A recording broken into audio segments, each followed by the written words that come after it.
태양광은 오늘 이제 이슈가 세 가지가 있었는데 이 중에서 첫 번째 얘기에서 좀 더 얘기를 좀 집중해서 한번 보시죠. 자, 태양광은 일단은 밸류 체인을 먼저 알고 갑시다. 밸류 체인이라고 하는 건 뭐냐면 업스트림부터 다운스트림까지 우리가 뭘부터 뭘 만들어요 라고 하는 건데, 이거 용어 모르시는 분들도 있을 것 같으니까 제 채널은 좀 더 쉽게, 일단 초반에는 쉽게 갑시다. 업스트림이 영어로 뭔지 아세요? 업스트림? 상류. 다운스트림 하류. 그러면 상류에서부터 하류로 이렇게 내려오죠. 상류에서부터 물이 하류로 흐르잖아요. 그러면 물건을 만들 때 업스트림 상류에서부터 내려와서 완성품까지 만들어진다. 이해되죠? 그럼 업스트림 뭐다? 원재료. 내려오면 내려올수록 뭐에 가까워져요? 완제품에 가까워져요. 그게 업스트림부터 다운스트림까지 이어지는 밸류 체인이라고 합니다. 이해되시죠? 뭔가 제품을 원재료부터 완성품까지 만드는 밸류 체인은 업스트림부터 다운스트림이라고 얘기해요. 자, 그러면 태양광 쪽. 근데 태양광 기억나실 거예요. 아마 제 방에 계신 분들 기억나실 거예요. 지금 태양광 이상해요. 봐야 될 것 같아요 라고 제가 지난주인가요? 미리 얘기했었어요. 이제는 태양광 봐야 될 것 같습니다 라고 얘기했었죠. 그리고 태양광의 밸류 체인을 보면 요게 좀 재밌는 게 이거 보세요. 폴리실리콘 많이 들어봤죠? 반도체에 쓰는 거잖아요. 반도체에서 폴리실리콘을 가지고 인고가 웨이퍼를 이렇게 보면 이렇게 뭐라고 하지? 이렇게 그 찜기 같은 거라고 하나? 뭐 이게 여기 폴리시클을 막 넣은 다음에 열을 가해요. 열을 가한 다음에 이렇게 막 동글동글 돌립니다. 솜사탕처럼 돌리면 이렇게 동글동글 이렇게 맺히면서 이렇게 큰 기둥이 생겨요. 큰 기둥이 생기는데 요 기둥이 생기면 이 기둥을 얇게 잘라요. 이렇게 얇게 잘라. 얇게 자르면 그게 뭐가 되냐면 웨이퍼, 반도체 웨이퍼가 되고, 여기서는 솔라셀의 판이 됩니다. 판. 요거 얇은 판을 이렇게 잘라가서 솔라셀, 태양광 패널의 판을 만듭니다. 그럼 태양광이랑 얘랑 뭐가 달라요? 라고 하면 태양광은 99.99999 이렇게 해서 아주 순도가 높아야 되고, 그런데 태양광은 뭐 99.99999 그래서 순도가 좀 더 낮아도 돼요. 이해되죠? 그러니까 반도체가 훨씬 어려운, 똑같은 폴리실리콘이라고 하더라도 반도체가 훨씬 더 어렵다는 거예요. 그리고 이 폴리실리콘을 활용해서 폴리실리콘을 인곳을 만들고, 인곳을 솔라셀을 만들고, 이 셀을 만들면 이걸로 모듈을 만들고, 이 모듈을 최종적으로 설치하는 게 업스트림에서 다운스트림이다. 이해되죠? 여기까지 이해가 되죠? 근데 전 세계적으로 문제가 뭐냐면 이걸 만드는데 중국의 점유율이, 야, 진짜 미쳤다. 중국의 점유율이 폴리실리콘, 웨이퍼, 셀, 모듈 있잖아요. 자, 여기 90% 라인 보이죠? 폴리실리콘 여기 숨어있고, 인버터, 여기 웨이퍼, 그 다음에 셀, 모듈을 제외하고 점유율이 다 90%가 넘어요. 이 시장은 중국이 완전히 장악하고 있다. 모듈을마저도 탑 10을 모두 지금 중국 기업들이 차지하고 있고, 85% 정도의 점유율을 갖고 있는 게 중국이다. 중국의 기업이 거의 없어요. 지금 보시면 모듈 조금 있을 뿐이지 중국의 기업이 없는 시장이다. 그러니까 지금 트럼프 입장에서 태양광 밀어주고 싶겠어요? 아니죠. 유럽 같은 경우에도 지금 유럽 내에 태양광을 밀어주기 위해서 중국의 밸류체인들을 규제하기 시작합니다. 처음에 바이든 대통령 때도 중국 밸류체인을 규제했었어요. 그런데 그때 중국 업체들이 대거 동남아로 이동합니다. 그래서 택갈이라고 하죠. 중국에서 실제로 만들어지지만 동남아를 통해서 가면서 택갈을 하니까 미국에서는 딱 눈 감고 그래 나 몰라, 그래 중국이 아니구나 라고 이제 눈 가리고 아웅하는 그런 걸 했었거든요. 근데 트럼프는 이번에 그걸 막아버렸어요. 그리고 유럽 같은 경우도 2024년에 중국의 태양광 제품들이 들어오는 것들을 막았는데 이게 2027년부터 아마 발효가 될 거예요. 그러니까 중국산 태양광 제품들이 수출이 지금 어려워지기 시작한 거죠. 그럼 중국은 뭘 해야 되냐? 구조조정을 해야 돼요. 이걸 뭐라고 하냐면 반내권이라고 하는데, 이게 중요한 화두이기 때문에 하나 얘기 드릴게요. 첫 번째가 중요하다고 말씀드렸잖아요. 반내권이 뭐냐면 이게 내권이 안으로 이렇게 말린다는 거거든요. 안으로 말린다. 그래서 요걸 보면 인볼루션, 인볼루션이라고 표현을 하던데, 그래서 반내권이라고 하면 이제 안티 인볼루션이라고 하거든요. 이 인볼루션이 뭐냐면 이런 거예요. 농사를 짓는데 10명이면 지을 수 있는 이런 논이 있잖아요. 그러면 이 논에 10명만 지어도 되는데 100명이 지으면 어떻게 됐어요? 산출량이 증가하진 않는데 요걸 나눠 먹는 게 힘들 거잖아요. 요걸 인볼루션이라고 해요. 그러니까 지나치게 내부의 생산성을 줘야 되는 상태에서 경쟁이 심해지는 그런 상황을 이제 인볼루션이라고 하는데, 중국이 지금 이런 인볼루션, 내권 상태에 있다라고 자체적으로 판단하고 있어요. 그러니까 이거를 해소하기 위해서는 어떻게 해야 되죠? 반내권을 하기 위해서는 뭘 해야 되죠? 구조조정을, 인위적인 구조조정을 통해서 우리가 산출물을 제한해야 된다. 심지어 이제 미중 갈등이 있기 때문에 중국이 미국에 수출하는 것들이 감소하고 있고, 유럽이나 다른 국가에 수출하는 것도 감소하고 있는 상황에서 중국 내부에 이런 구조 조정이 없다 그러면 중국 내부의 산출량이 지나치게 증가하면서 중국이 위험할 수도 있다는 거죠. 그래서 이 반내권 정책, 안티 인볼루션 정책을 통해서 중국이 지금 산출물을 제한하는 정책으로 전환해서 가고 있습니다. 이게 왜 중요하다고 말씀을 드렸냐면, 중국이 이 구조조정을 하는 과정에서 우리나라가 득을 보기 때문이에요. 왜? 구조조정을 통한 산업의 개편이 있으면 뭐가 생기냐면 가격의 상승이 생깁니다. 이게 대표적으로 뭐가 있을까요? 생각해보세요. 철강, 화학, 그다음에 태양광, 이런 것들이 가격이 반등이 생겨요. 그럼 우리나라 기업들은 어떨까요? 원래도 중국보다 비싸서 가격 경쟁력이 힘들었는데 중국 가격이 올라가면 거기서 추가적으로 가격이 올라간다고 했을 때 가격 경쟁력이 크게 지지도 않고 가격이 올라가면서 마진이 좋아질 거잖아요. 그러면 실적이 다시 좋아질 수 있겠죠. 그렇죠? 이게 중국 반내권 정책의 어떤 함이라고 볼 수 있는 건데 아까 제가 처음에 워시 얘기하면서 케빈 워시 얘기하면서 제가 걱정됐던 거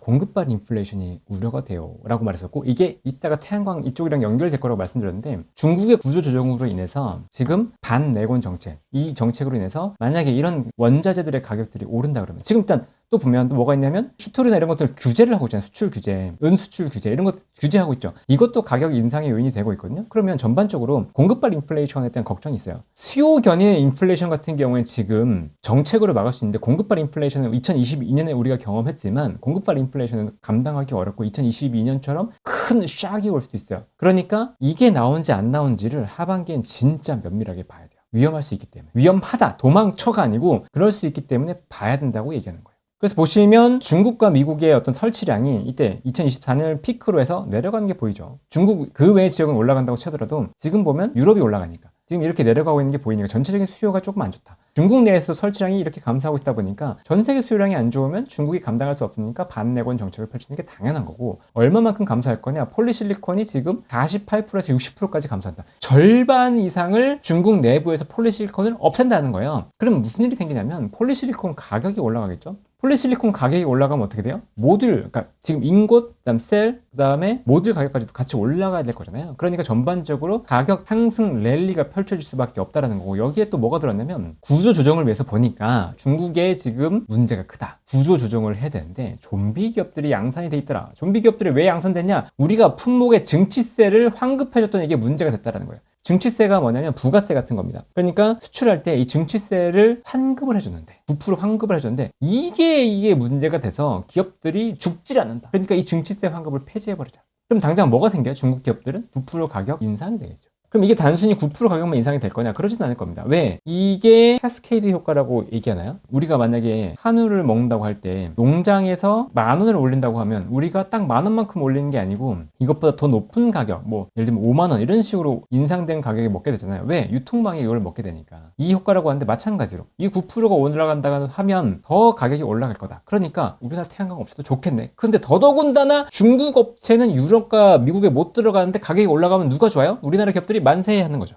이해되시죠? 어차피 판매량은 좋아질 것 같은데 지금 보면 트럼프로 인해서 안 좋은 이슈는 이미 반영됐고 그래서 반등이 나올 것 같은데 가격이 올라간다고도 쓸 건 쓰겠지. 그리고 AI 데이터 센터를 지금 지어야 되는데 AI 데이터 센터에 지금 태양광을 가장 강력하게 주장하는 사람이 누군지 아세요? 미국에서 태양광을 가장 강력하게 얘기하는 사람이 누군지 아세요? 머스크입니다. 머스크. 일론 머스크가 굉장히 강하게 주장을 하고 있고 왜? 데이터 센터를 지어야 되는데 전력이 너무 없단 말이에요. 그런데 태양광은 온사이트, 그러니까 지역 내가 원하는 데이터 센터 근처에 태양광을 지어서 빠르게 전력을 공급해 줄 수 있으니까 트럼프 제발 이거 나 하게 해줘. 너 제발 태양광 이거 딴지 걸지 마. 약간 이렇게 얘기하고 있는 거죠. 이해되시죠? 그래서 트럼프 다시 머스크 얘기 나온다는 거예요. 요거는 기억하고 가세요. 그런데 가격 인상으로 인해서 수요가 감소하면 이건 타격이 됩니다. 지금 반도체 가격으로 인해서 최종 애플이라든가 이런 스마트폰, PC의 수요가 감소할 수 있다는 우려가 생기고 있죠. 이거는 전체적으로 보면 우려가 되기 때문에 이런 피로도는 점점점 누적될 거예요. 가격 상승으로 인한 수혜는 이후에 수요 감소에 대한 충격으로 우려가 누적될 거기 때문에 이것도 하반기에 우려감으로 계속 가져가야 됩니다. 자, 그런데 여기서 이제 머스크 뭘 얘기했어요? 나 우주 가는데 우주에서도 태양광 할 거다라고 얘기하죠. 최근에 보세요. 재밌는 움직임이 있잖아요. 스페이스X랑 XA랑 합병한대요. 이거 보면서 무슨 생각하셨어요? 스페이스X랑 XA랑 합병하니까 덩치 겁나 커지네. 이게 8천억 달러가 넘고 이게 2,300억 달러, 2,500억 달러니까 1조 달러 넘으면은 상장하면 가격 엄청 세지겠네. 이게 지금 1조 달러 넘는 미국에 11개밖에 없는데 1조 달러 바로 돌파하면 이 스페이스X 대박이네. 이렇게 생각할 수 있는데 그게 아니고 이 스페이스X랑 XA랑 묶은 걸 한번 생각해 보세요. 왜 둘을 묶었을까? 왜 하필 이 둘을 묶었을까? 보자고요. 스페이스X는 우주 로켓 발사를 하죠. 통신 사업도 합니다. 위성 통신 사업도 하죠. XAI는 X라고 하는 트위터, 옛날 트위터를 가지고 있고 그다음에 그록이라고 하는 AI 서비스를 가지고 있어요. 그리고 얘는 직접 데이터 센터의 투자도 막대하게 하고 있죠. 그럼 이걸 묶어보자는 거예요. 뭐 하냐? 야, 우리 이거 우주 데이터 센터 만들 거야. 그럼 봐라. 여기 우주에 내가 쏴서 이 X의 서비스 내가 원활하게 해주고 통신 엮어가지고 그록 봐라. 그록 이거 우주 데이터 센터를 가지고 그록 고도한 다음에 나 서비스 할 거다라고 얘기하는 거잖아요. 짜라잔짜잔 나는 머스크다 대단하지? 약간 이런 거 보이죠? 그러면 이 과정에서 머스크는 무엇을 보고 이 우주 데이터 센터를 집중하는 거냐라는 알아야 되잖아요. 그쵸? 첫 번째, 우주 태양광. 우주에는 태양빛이 이렇게 내려고 구름도 없잖아. 비도 안 오고 눈도 안 오고. 그러면 야 이거 봐. 태양광이 들어올 때 이게 얼마나 효율 좋게 발전을 할 수 있겠어 라고 얘기하는 거죠. 내가 우주선 마음껏 쏴줄게. 내가 스페이스X 가지고 마음껏 쏴줄 테니까 우주에다가 이렇게 태양광 해가지고 발전하라고. 그러면 지금 지상에서 발전하는 건 발전비도 많이 들고 뭐 원전 같은 거 시간도 오래 걸리고 하는데 아 이거 돼. 몇 년 내에 이거 쏴줄게. 이해되죠? 이거 쏴줄게. 그러면 이거 전력 가지고 봐라. 이 전력 가지고 데이터 센터 여기다 구축해버려. 지상에다 데이터 센터 구축하려면 너 얼마나 힘들었어. 지상에다 구축하려고 그러면 뭐 땅도 사야 되지. 땅 얼마나 비싸. 땅도 사야 되지. 거기 유틸리티 구축해야 되지. 거기다가 냉각은 또 얼마나 힘드냐. 또 그 지으려고 그러면 정부에서 얼마나 딴지를 걸어. 그런데 우주에다 쏴준다니까. 우주에다가 데이터 센터 지으면 야 냉각도 넓게만 지으면 스테반 볼츠만 법칙에 의해서 이게 복사열이 면적이 넓으면 복사열이 방출이 잘 되거든요. 전도나 대류는 안 되니까 지금 지상에서 하는 것만큼은 안 되는데 이거 발전해서 말했잖아요. 데이터 센터를 돌린다니까요. 우주 데이터 센터를 돌린다는 거예요. 태양광을 이렇게 깔아놓고 데이터 센터를 돌린다고요. 그러면 그 데이터 센터에서 도는 걸 가지고 난 통신망도 갖고 있으니까 이거 통신 내려가지고 니들이 원하는 거 다 서비스 전송해줄게. 개선 같은 거 다 해줄게 라고 하는 거죠.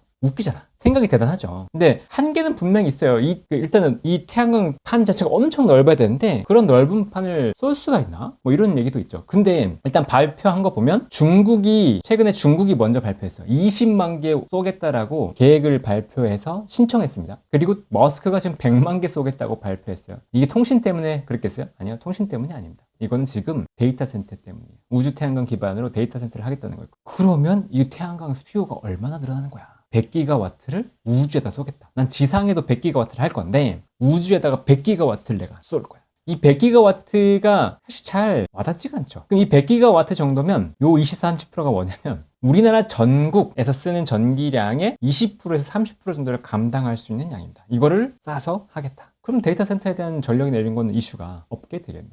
그리고 인페이즈라고 미국의 태양광 업체가 있는데 어제 실적을 발표했죠. 실적을 발표했는데 매출액과 영업이익이 뭐 그렇게 좋지는 않았어요. 그런 건 아니었는데 지금 상업용 태양광이 좋다, 확장을 할 거다라고 얘기했거든요. 그러면서 태양광 시장 좋구나 뭐 이렇게까지 평가가 된 것 같습니다. 그러니까 전반적으로 봤을 때 중국이 구조조정을 통해서 가격이 올라갈 것 같고 여기에 우주 태양광을 통해서 태양광도 우주랑 엮여버렸고 여기에 실질적으로 숫자도 좋아지는 것 같고 여기에 앞으로 사업도 확장할 것 같고 이런 게 세 가지가 맞물리니까 태양광이 강세를 보면서 땅 떴죠.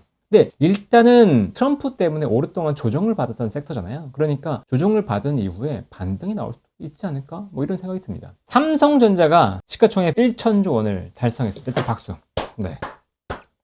우리나라도 드디어 1000조 원 기업이 나타났다. 그럼 이제 질문들 많이 하실 것 같은데 제가 미리 좀 얘기할게요. 네. 삼성전자 1000조 원 됐는데 이제 팔까요? 언제 팔까요? 이거 팔면 뭐 살까요? 블로그에도 질문을 주셨더라고요. 네, 제가 직접적으로 답변은 못 드렸어요. 유튜브를 통해서는 차라리 그냥 한 번씩 얘기를 드리고 흘러가니까 네, 이런 댓글로 남는 것들은 좀 부담이 돼가지고 안 남겼거든요. 일단 보시면 삼성전자 최근에 제가 삼성전자 계속 좋게 얘기했던 거 기억하실 거예요. 근데 삼성전자가 예전이랑 스토리가 달라졌다. 삼성전자의 사업을 보면 여러 가지 사업부가 있는데 일단 우리가 볼 건 핵심적으로 실적이 좋아지는 거. 실적에 실질적으로 기여하는 거 잠깐 볼까요? 뭐 어디가 기여하는지? 자, 영업이익 쪽으로 볼게요. 25년 4분기에 영업이익을 봤더니 20조 원이 나왔다는 거예요. 근데 16조 원이 어디서 나왔어요? DS 부분에서. 25년 3분기에 보니까 영업이익이 7조 원이었는데 16.4조 원이 됐어요. 16조 4천억 원. 그러면 지금 영업이익이 실질적으로 기여하는 거, 80%를 기여하는 게 반도체. DS 부분이 디바이스 솔루션. 디바이스의 솔루션을 공급하는 걸 DS라고 하고 DX 같은 경우에는 디바이스 익스피리언스고 MX 같은 경우는 모바일 익스피리언스. 그래서 핸드폰 사업부예요.